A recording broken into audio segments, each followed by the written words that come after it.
late 20s and early 30s.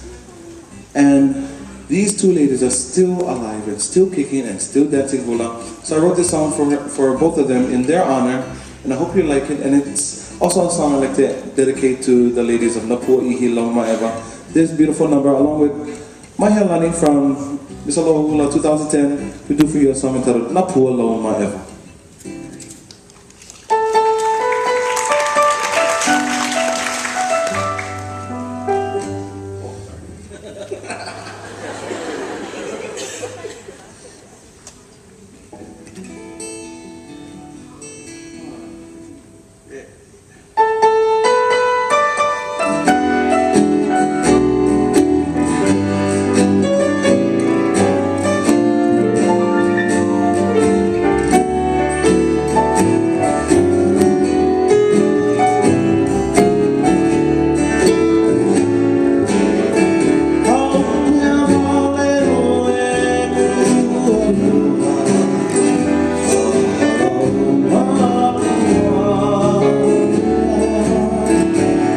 Aleha